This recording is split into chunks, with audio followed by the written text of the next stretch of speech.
অত্যন্ত নিকটতম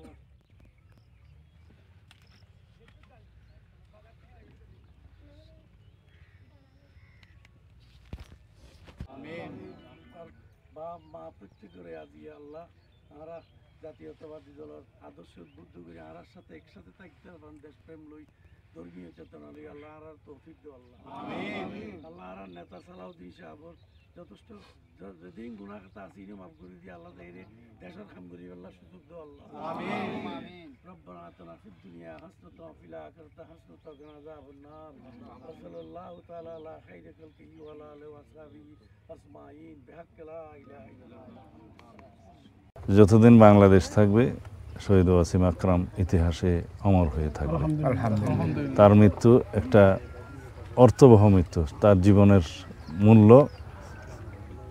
সে জাতিকে তার জীবন উৎসর্গ করে দিয়ে জাতির জন্য, জাতির কল্যাণের জন্য, গণতন্ত্রের জন্য তার জীবনকে সে অর্থবহ করেছে, মূল্যবান করেছে। শহীদের কোনো মৃত্যু নাই, সেই হিসাবে তুমি গর্বিত পিতা। আলহামদুলিল্লাহ।